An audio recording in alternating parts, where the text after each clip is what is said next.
Hey guys, so today we are talking all about plantar fasciitis and other plantar heel problems. Now, in this episode, I've invited Damian on the show, who is a very experienced podiatrist who's worked with many hikers in the past, and he dives really deep into the subject of plantar fasciitis and heel pain in general. Now, I know from hikers this is one of the number one issues so many people struggle with on the trail, and I also know there is so much misinformation and confusing information around there on the internet around this subject. So I wanted Damian to come on the show and really dive deep into this subject and really explore a number of different ways that commonly get recommended on the internet and explain how they're supposed to work and whether or not they actually do work. So any hiker who does suffer from plantar fasciitis or other type of heel pain will have a really clear understanding of what they should be doing, what the stuff is proven to be done, and what stuff really they should be avoiding. So this is an absolutely jam-packed episode today, guys. I think it's probably the longest one I've ever done, but it is going to be such an amazing resource for anyone who ever experienced plantar fasciitis or heel pain in general. So get yourselves ready. It's going to be an amazing episode. Here we go.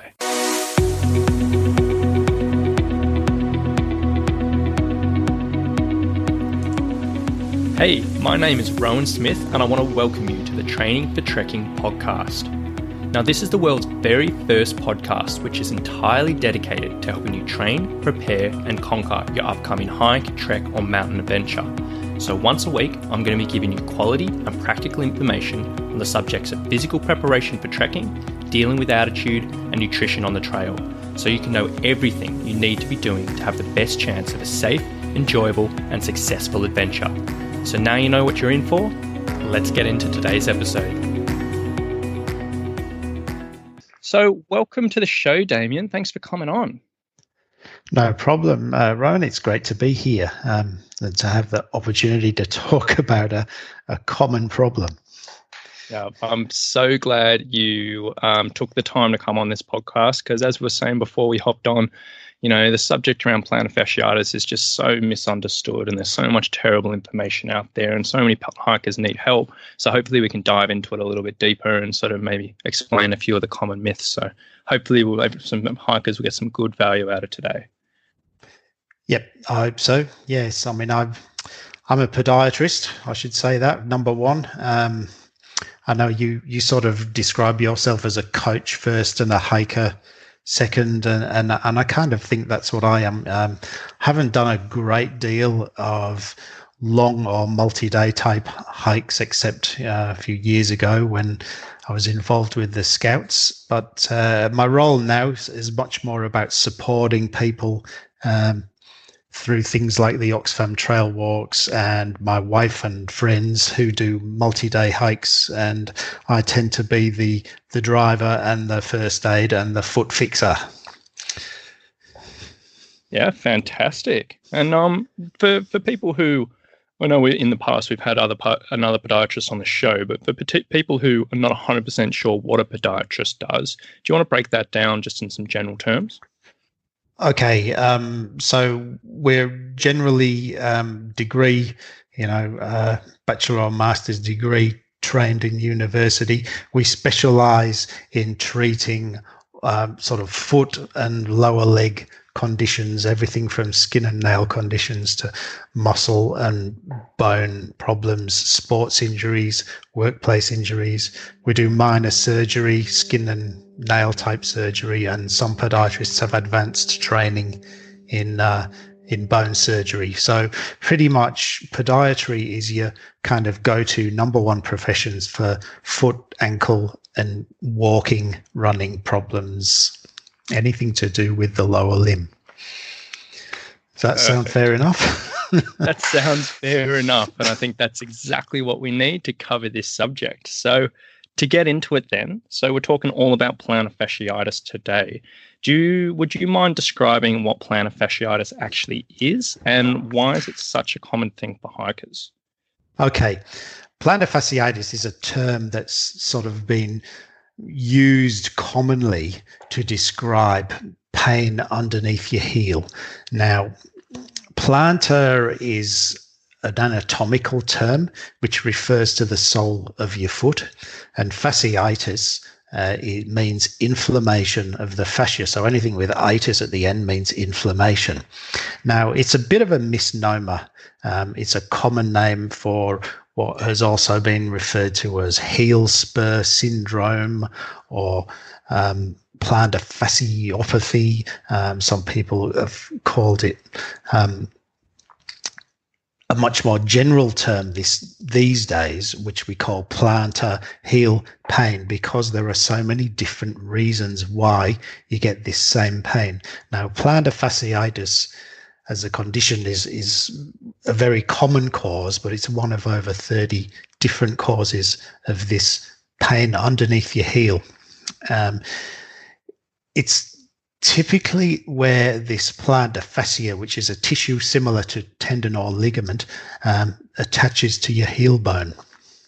It tends to be a mechanical problem to do with strain or damage to that tissue, and is more of a chronic inflammation rather than an acute inflammation. Now, chronic inflammation is something that's been lasting for weeks or months rather than something that's happened very recently.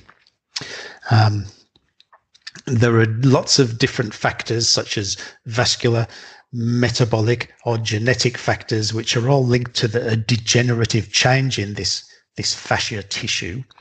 And it usually presents as typically pain when you stand up and get out of bed first thing in the morning. It tends to feel better as you get moving or you get warmed up, but later in the day, you will notice that your heels are getting sore, particularly if you sit down and have a cup of tea or watch the TV and then get up again later in the day, you'll feel that pain. So it's common in people in the 5th decade of their lives. It's common in people with a high body mass index, so if they're a bit overweight. It's also common in people who have limited ankle joint movement. So there are tests that you can do to check on that. So they're the 3 sort of big red flag things where we tend to see an increased incidence in the general population. That was a big... No, that's a good start there, and that definitely definitely covers off some of the basics, was exactly what we need. So the next thing I want to explore is, on the internet, you always see people reaching out saying, look, I have plantar fasciitis, how can it help? And they might not have seen a professional to actually get it diagnosed. So why would it be a problem if people do try to self-diagnose, heel pain? And then what are some other conditions which might be causing this type of pain? Okay, let's start talking about plantar heel pain rather than plantar fasciitis, because fasciitis is one of the causes of plantar heel pain. Like I said, there can be as many as 30 different reasons, but some of the most common are actually pathology of the fat pad under your heel. So that might be bruised, swollen, or it could even be wearing out as you get older. So you've got more of a bruising or an irritation of the fat pad. The next most common thing that we see is where there's nerve entrapment or irritation. So the small nerves that travel behind your ankle bones and down either side of your heel to give you the sensation and the feeling underneath your heel, those nerves are trapped or irritated, and they can cause similar sorts of sensations in this plantar heel pain. A rarer condition is actually something that they call a lover's fracture. So you might actually get a crack in your heel bone. It was called a lover's fracture because it happened to people when they jumped out of windows if they were caught having an affair. Other metabolic problems which can cause changes to your bone density. So osteomalacia is a lack of bone density in the heel, and it can cause, stress fractures and pain. There are other sort of more systemic conditions, like, for instance, inflammatory bowel diseases, reactive arthritis, that will are likely to cause heel pain, plantar heel pain problems. So if you have other things going on with your general health, that could be a reason why you're suffering with this heel pain as well. One of the, some of the much more rarer things are when you've got a spinal problem, say your lower lumbar and sacral areas of your spine, if there's a pinched nerve there or what they call a radiculopathy, that can refer pain down to your heels and other parts of your feet. So you need to be aware if you're suffering with lower back problems and heel pain, there could be a connection. Finally, and unfortunately, we do see this occasionally, bone tumors in your heel bone can cause this sort of pain, and that's why we need to check things carefully. We'll very often get scans and or x-rays to check the state of your heels before we commence treatment, just to be sure we're on the right track. And would it be safe to say, with such a big array of different things that can potentially cause heel pain, that they'd each require some different type of treatment to help them?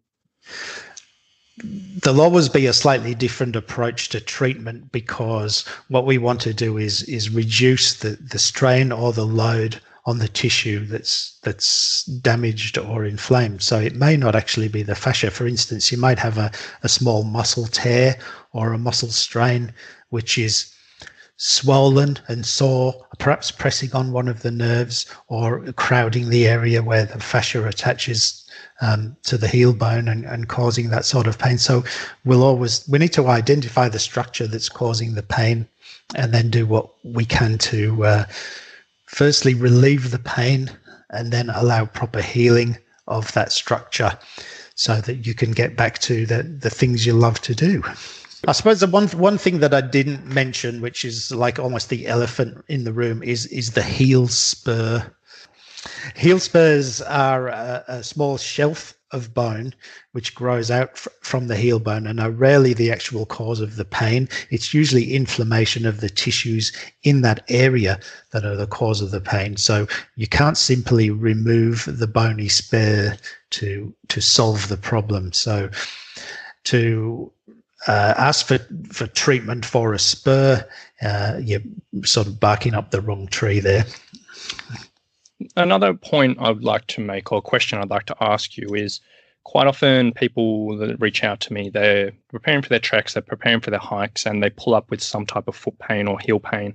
And they say their first point of call is they go to their GP to get a diagnosis, and the GP says to do X, Y, and Z. Now, if people were looking for a diagnosis for heel pain, would they be potentially better going straight to a podiatrist as opposed to straight to their GP or doctor? And if so, why would that be? Feet are what we do all day, every day, and it's our speciality. It's our area of special interest. So certainly that, if you had a problem with your teeth, you wouldn't go to the GP. You'd go to the dentist. And I'd like you to think about your feet in the same way. I think that's probably the best way of putting it. Certainly GPs can point you in the right direction, but I suppose the kind of knowledge that we have specifically around heel pain is going to be much more than your GP usually, who might send you for an x-ray and eventually refer you to a podiatrist anyway. If you're already seeing somebody like a physio or a chiropractor or a coach of some description, they may have some knowledge in the area and they might be able to help you out. But I think eventually, if your heel pain's not getting better after, say, a month or 6 weeks, then you need to be seeing a podiatrist. Yeah, absolutely. So now I want to get into the meat of the episode, and this is sort of the inspiration around what I wanted to bring you on to talk about today. So more often than not, when you're on the internet, you see people recommending their own remedies for heel pain online. And I thought it'd be really, really cool if we could break down a range of these common recommendations that we always see, and then sort of talk through each remedy, and what it's actually trying to do, where it might be useful and where it potentially might be counterproductive. So what I'm going to do right now is we're just going to go through a big list of remedies that I often see on the internet just being thrown around, and then I'd love if you could just break them down a little bit and we could just explore them. So no worries. Yep. All right. So to start things off is splints. Now, what might they be useful for? What are they trying to do? And when might it be counterproductive? Okay. Usually splints that are specific for plantar fasciitis or for heel pain are known as night splints. They tend to hold your foot at a kind of a 90-degree angle to your leg as if you were standing up, and they hold the foot in that position while you're in bed and while you're asleep. Now, I think the idea of that is that any healing that takes place while you're in bed or asleep, it heals with the plantar fascia, so with the tissue stretched already in the position that they're going to be in when you're standing. Now, the scientific evidence is a bit grey around the area of night splints. So we would say that splints might work. And for us as podiatrists, it tends to be something that we recommend when, first line treatments haven't been successful. So yes, they're out there and they have been found to be effective. There's some good evidence about their effectiveness, but there are also research papers which say that they don't make any difference. So next one up then is probably the most common recommendation I always see is rolling with a ball underneath your heel. So do you want to break that down? Yeah, rolling with a ball. Now, there's various things. I've even seen at a conference in the UK a kind of stainless steel ball which was filled in with some kind of liquid, and you kept it in the freezer, so it wasn't just rolling a ball, but it was icy cold as well. Now, what this does, even if it's just rolling a tennis ball or a golf ball, simply massages and gently stretches the structures underneath your feet.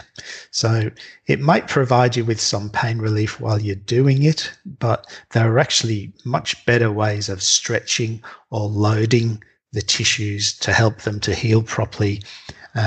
And that tends to involve actually sort of semi-weight bearing or weight bearing and putting something underneath your toes to give a really good stretch to the fascia rather than just massaging or rolling it. So it might make you feel better, but it's certainly not going to heal your heel pain or your plantar fasciitis. And next one, touching off what we just talked about, is cold therapy.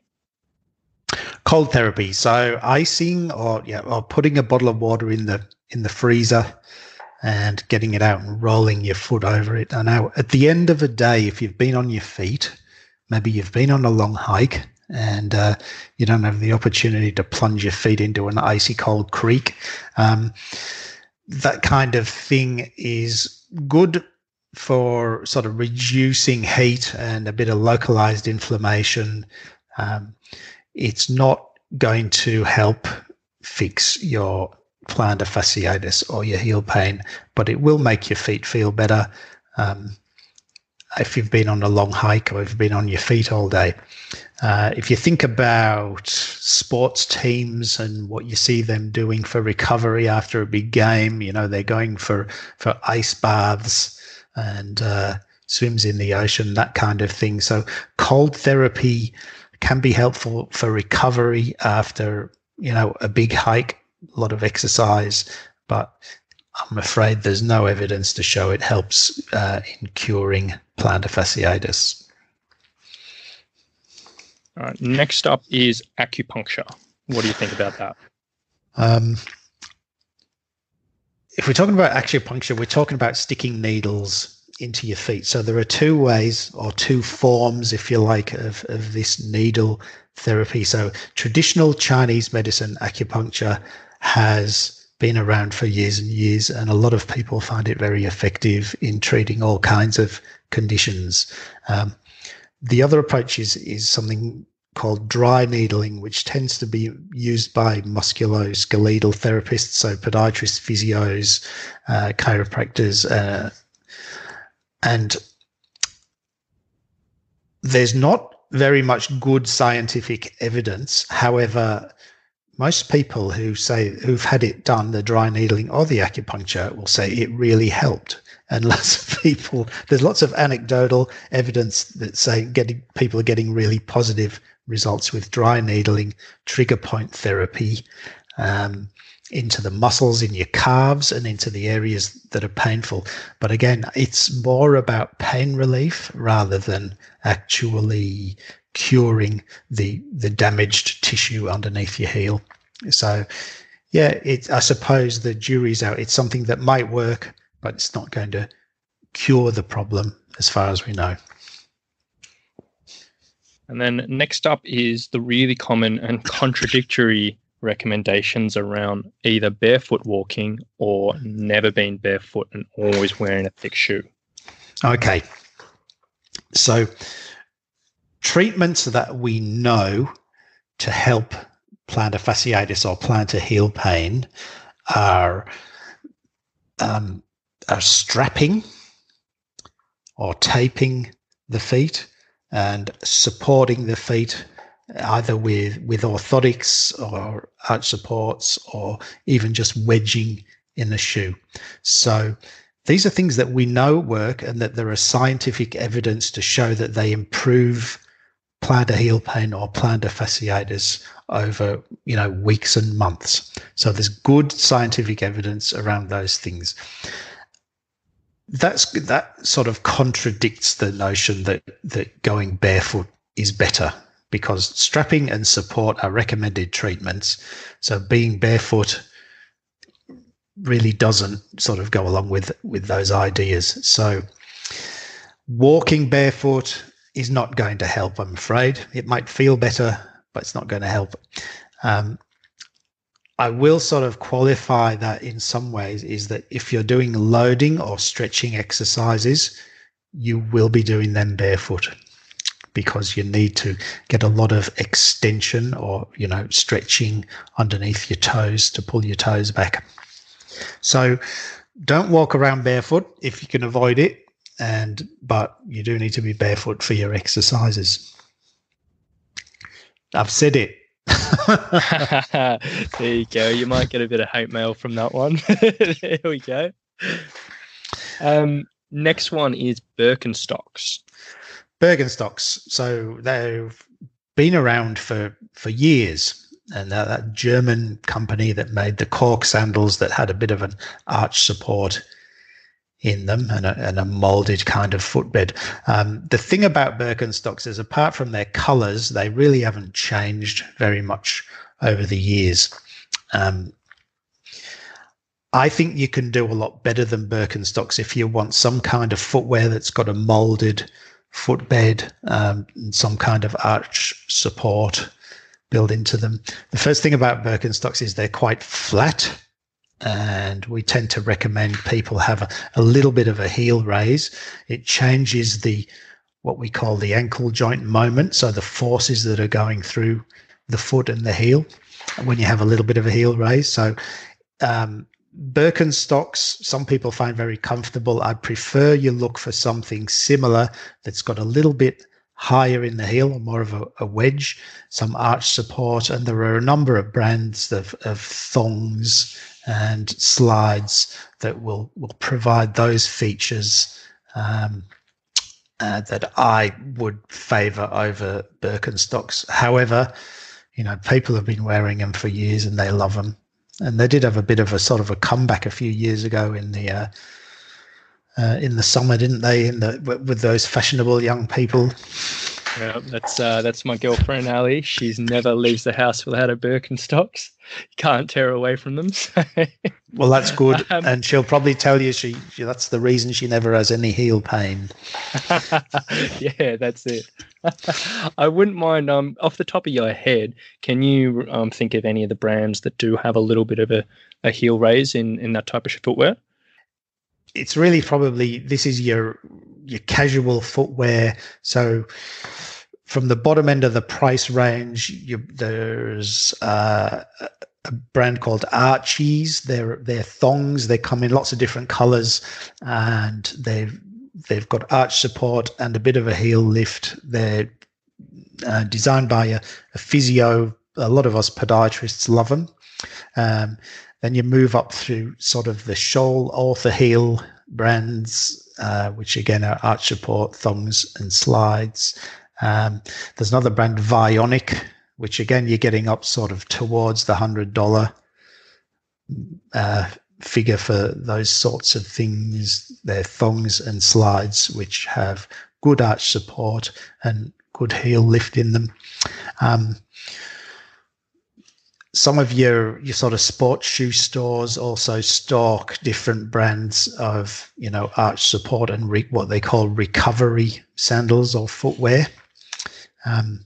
So the things that I suggest you look for are just that the heel is a bit higher than sort of underneath your toes. I know that the barefoot and the minimalist people will be cursing me, but we're talking about really sort of what you can do to change the forces and change the ankle joint moment so that you reduce the stress on the damaged tissues. Thank you for sharing that, because it's always interesting to get a little bit more specific in those things, and I'm sure a few people can check those things out. And for the US listeners, we're talking about flip-flops, and just so you don't get freaked out by the thongs. Yes, right. You mentioned before that you were saying orthotics do have some strong evidence behind helping this type of issue. How about, quite often you see on the internet people recommending just generic pharmacy or supermarket bought orthotics? Yep. There's a number of research papers which have shown a few different types of results. Certainly pharmacy, sports store, supermarket bought orthotics are a good start. Their effectiveness will really depend on, again, the nature of your heel pain, so what's causing it, the type of footwear that you wear, and also how long you use them for. Some of the materials that they're made from are not really very durable or long-lasting, so you'll find after a month or so, you'll notice there are creases in the sides of the orthotics where the foam is compressed and they're not providing you with the support that perhaps they did when you bought them. I suppose the next step on from that is whether or not you get orthotics that are ready-made or whether they're custom-made, made to measure for you. And again, that's going to depend really on how we can fit things to your feet and whether your feet are symmetrical. They rarely ever are. And again, your sort of foot shape, your foot type, and the type of footwear that you're using. But certainly, orthotics that have a heel cup and an arch support are a good start before you get to see a podiatrist. But if you're going to spend that $40 or $50, put it towards a consultation fee. That's my advice. Yeah, fair enough. Fair enough. Next one, anti-inflammatories. Anti-inflammatories, so your things like your ibuprofen, so your Nurofen, that type of medicine. If it's a very acute, just happened injury, and I'm talking about the first few days, it might help with a bit of pain relief. But more and more studies are now suggesting that those types of anti-inflammatories actually adversely affect healing because they reduce the blood flow to the area, and you need blood flow to take away all the damaged tissue, to provide all the nutrients for healing and for recovery. So if you feel like you need to take something to reduce the pain, then we would usually suggest that you don't use these anti-inflammatories like ibuprofen and look for an alternative form of pain relief. It might just be paracetamol, Panadol, that sort of thing. Unfortunately, those sorts of medications also affect your stomach, and you've got to take them after food, the anti-inflammatories. One of my children actually had bone surgery. He'd had a couple of years ago, and he was also told to avoid anti-inflammatory medications again because it slows down bone recovery and bone healing. So certainly, while we used to think it was a great idea, not so much anymore. And then next one up, cortisone injections. There's something that's been commonly used over many years, and they're still commonly used, unfortunately. The evidence now is showing that it's quite poor. The pain relief that people tend to get is more than likely, very short-lived and dependent on how accurate the injection is, and probably also on the local anesthetic that's mixed with the cortisone.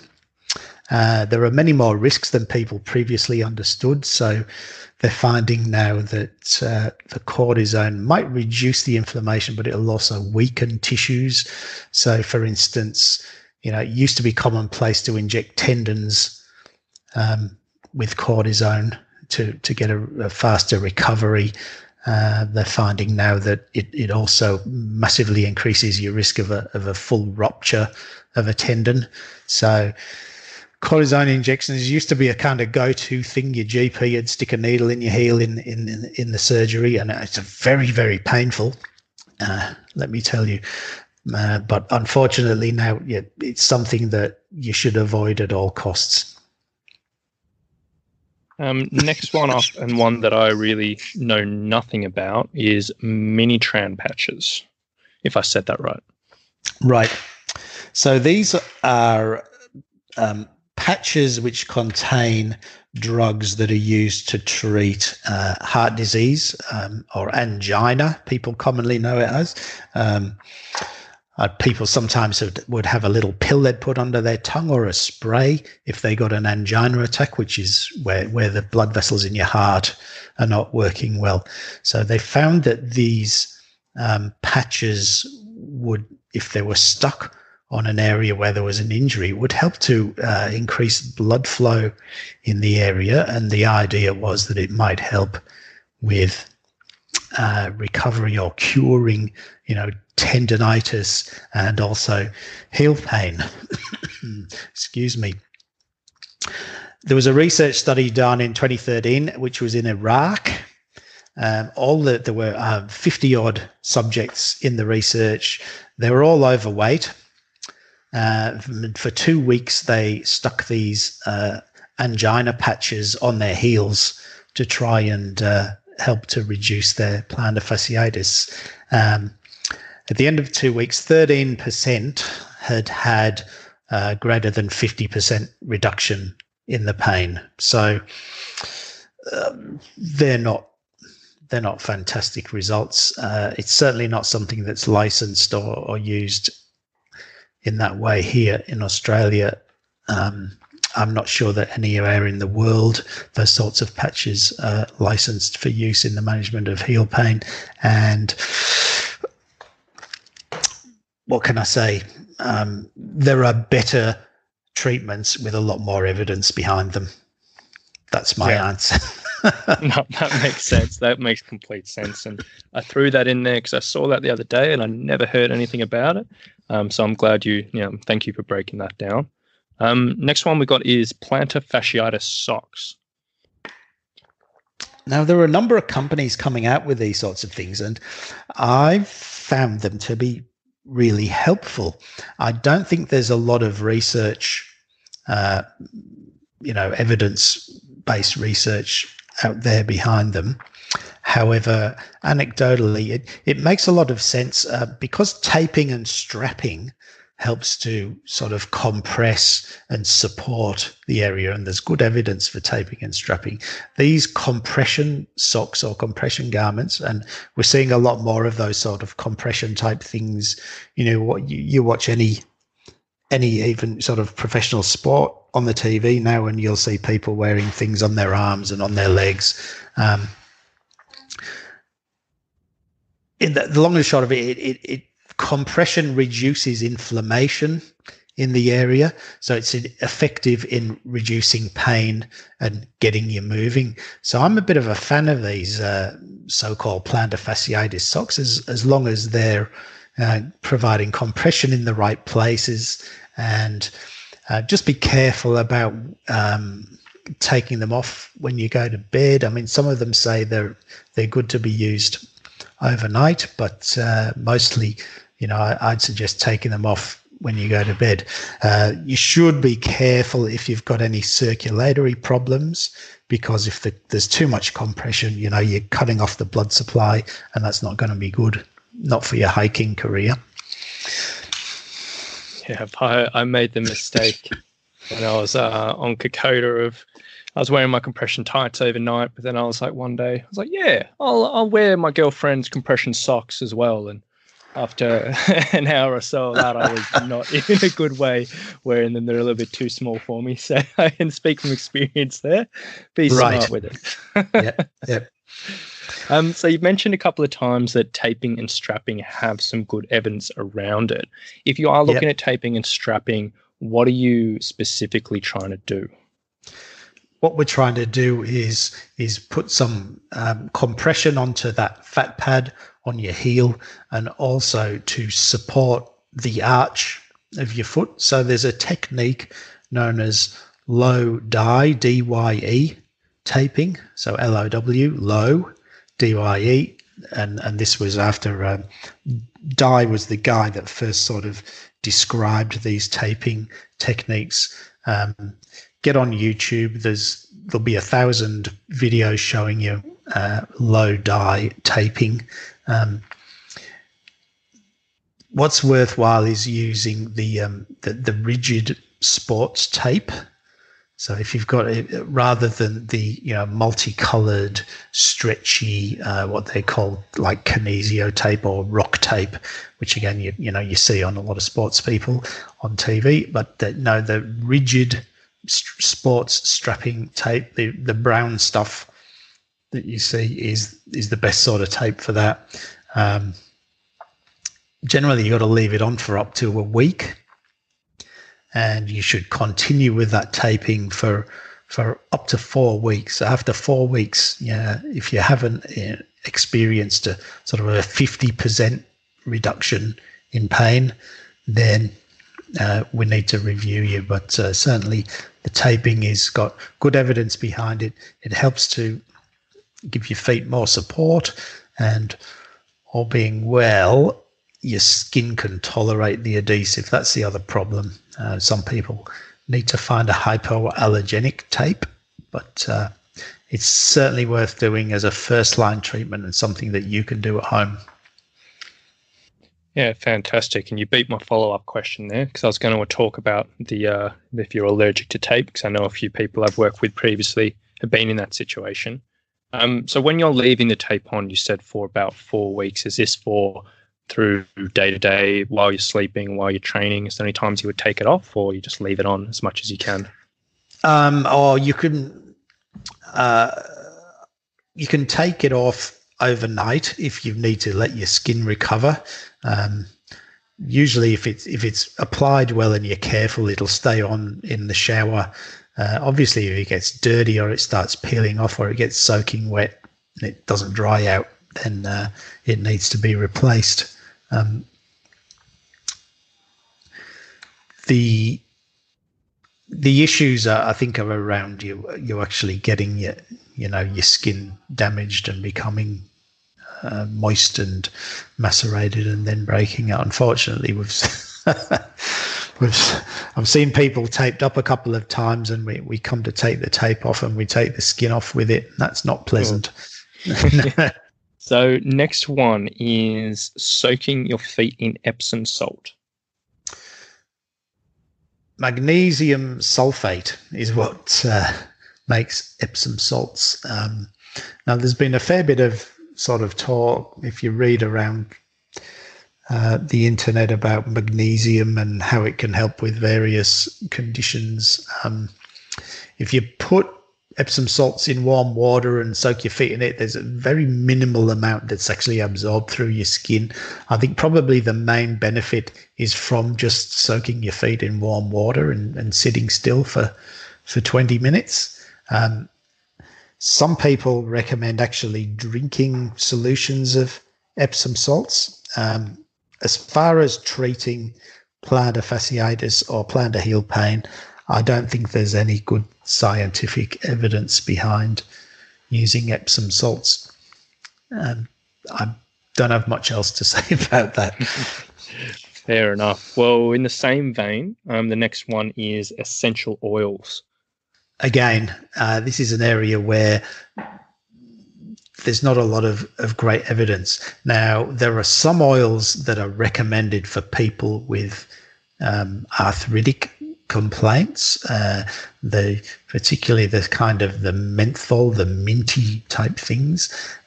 They tend to encourage some circulation in the area and give you some pain relief. And sort of I put alongside essential oils the pain relief creams like Physio Cream and Athlete's Gel. They're both available in Australia. I'm not sure about overseas, but they're popular because they, when they're rubbed into a painful area, they seem to encourage a bit of local circulation and provide some pain relief. But that's what they are. They're pain relief. They're something that makes things feel better, but they're not actually going to heal or resolve your plantar fasciitis or your heel pain. And then the last one from this list, something again I have absolutely zero knowledge about, is CBD cream or CBD oil. It's very on trend at the moment, CBD, in different parts of the world. In Australia, there's still a very complex scheme which you need to go through to get prescription. It's only available legally on prescription.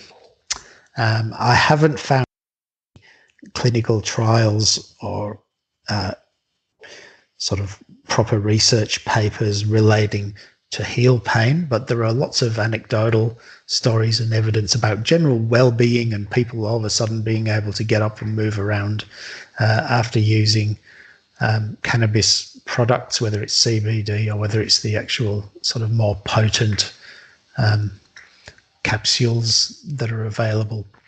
So at the moment, it's very much something that we wouldn't be recommending, but it's one of those things where you'd say watch this space, because I'm sure in the next 10 years there'll be a lot more information one way or the other about how effective it really is.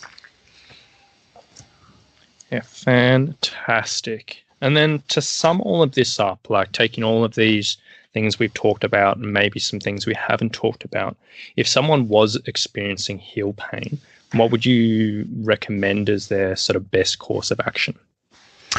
Okay, there's got to be two approaches. If it's something that's very acute, so it's something that's very new, that's only happened in the last few days, then you've got to first of all, try and reduce the pain. So reduce the load on the damaged tissues, reduce the work you're doing. So get off your feet, get some rest, do some gentle stretching, weight-bearing stretching to your calf muscles and also pulling your toes back towards you while you're doing that. So you might, there's a product called a fasciitis fighter, which is a little tool to help you stretching, and it sits underneath your toes. If you search for that online, you'll find it. So that's the approach. If it's a very new injury, the other thing you'll need to do is make sure you get into some supportive footwear. So a good jogger running shoe, even your hiking shoes, with a little bit of a higher heel. So the heel needs to be higher than the toe. And this is if it's a very acute thing. So if it's just happened. The other thing is taping and compression. So reducing the inflammation and supporting your foot. That's a very important part. If it's been present for more than a couple of weeks, or if it's been months that you've been putting up with this heel pain, then we need to look at those things, the same things. So taping, compression, supportive foot bear with a bit of a heel lift, stretching exercises. The other things that we need to look at probably more closely are things like your ankle joint range of motion. And for everybody, it's a bit of a much more longer term thing, but most people that get plantar fasciitis in the general population are overweight. So weight loss is a really, really good thing to make part of your, approach to heel pain. Now, I know a lot of hikers, they tend to be fit and active anyway, and it might not be a factor for them. But certainly the statistics are with people that need to lose a bit of weight. So the green light things that we know definitely help and definitely work for plantar heel pain or plantar fasciitis are: number one, weight loss, taping with that low dye strapping or taping, or compression type socks, orthotics, or some kind of wedging into your shoes. Your podiatrist can help with that. There's actually good evidence for surgery, but that is the absolute dead set last resort if you can't get rid of your heel pain, and that would be something that you wouldn't consider, I would say, for 12 months.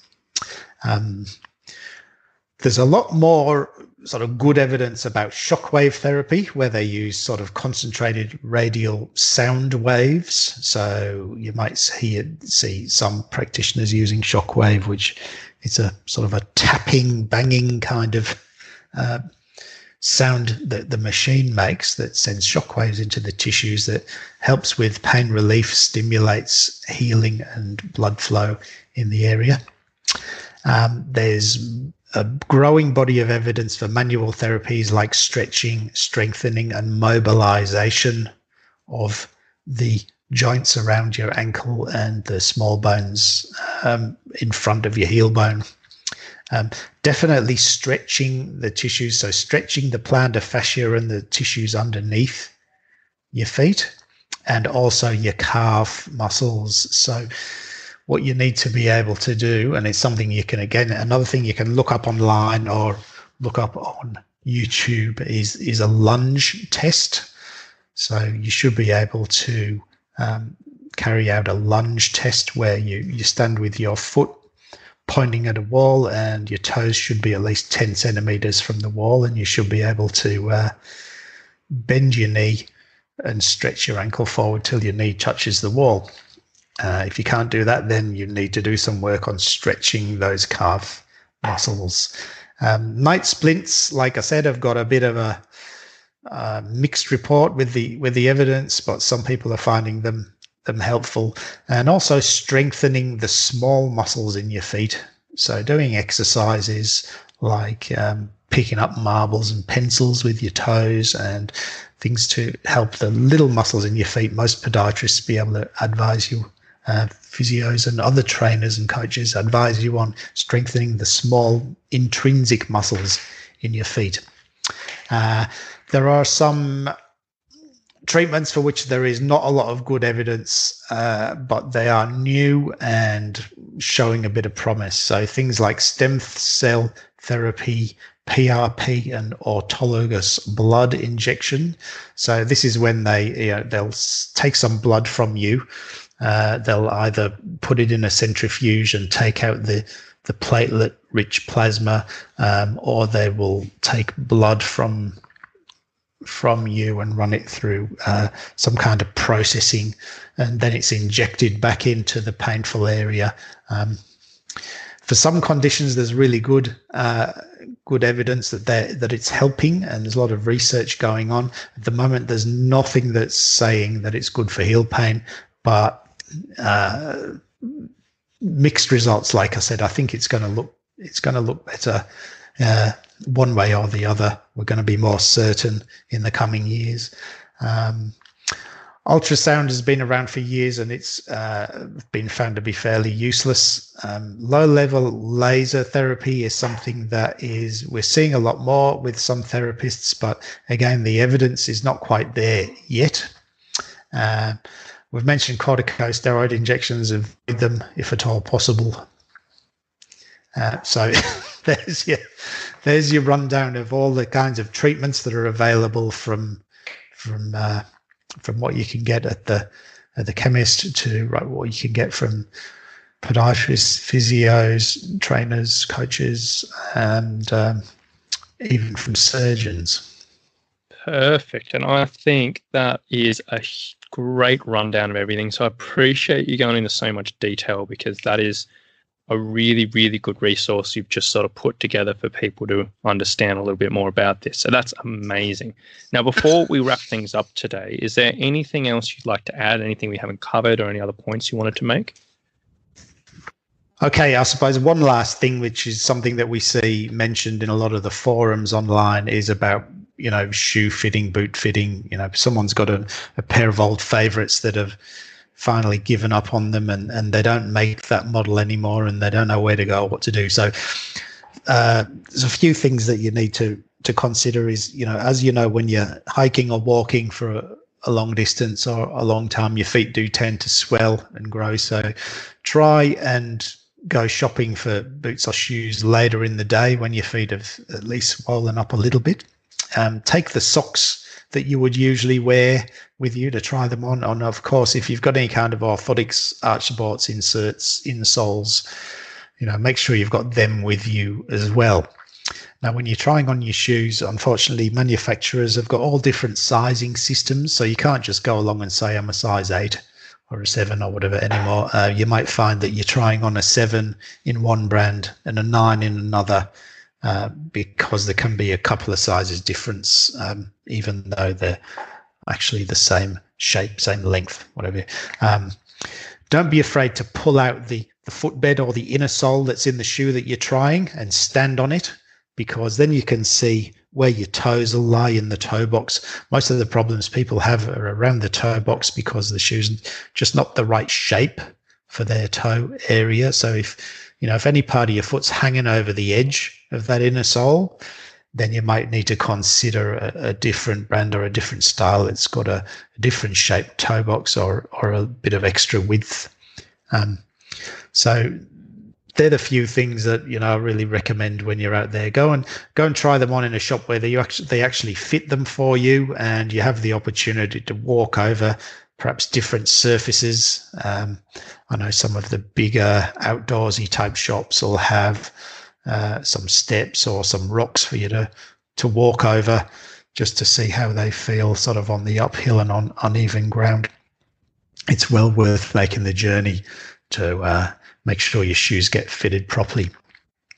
That's probably all I've got to say on that, Ryan.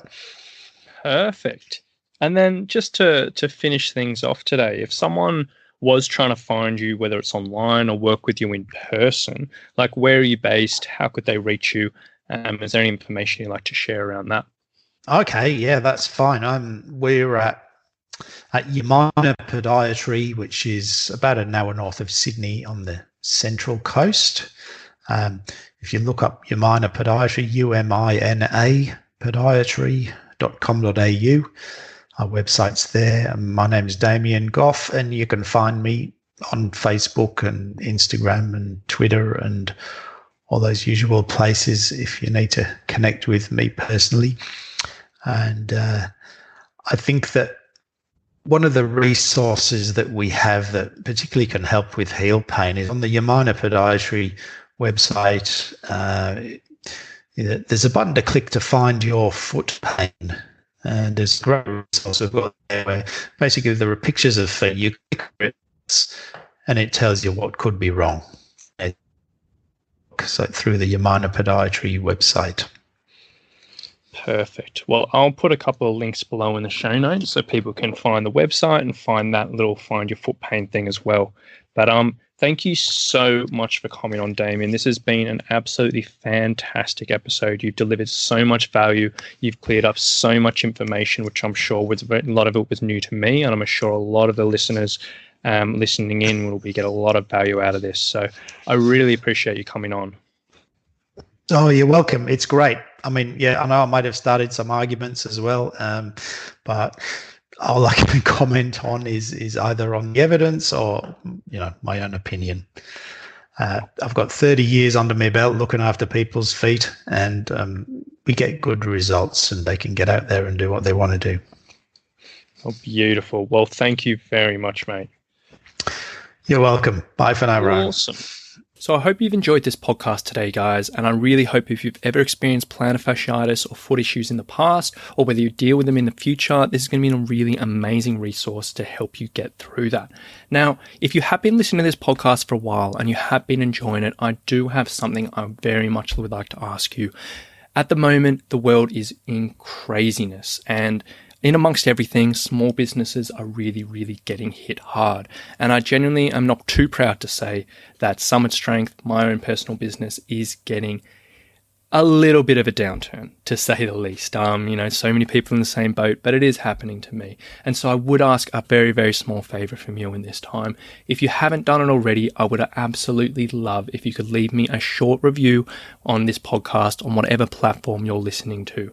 And whether it's on iTunes, whether it's on Spotify, whether it's on Google or whatever, wherever you are, if you could take 2 minutes out of your day to leave a review. It might not seem like a huge amount, but believe me, it makes a huge difference to the growth of this podcast, which is a huge integral part of my business and a huge integral part of getting me through this current climate and this current crisis. So if you could take that time, I would very much appreciate it. And really would mean the world to me. So thank you so much for listening today, guys. Hope you all have a lovely day, and we'll talk to you very, very soon. Bye.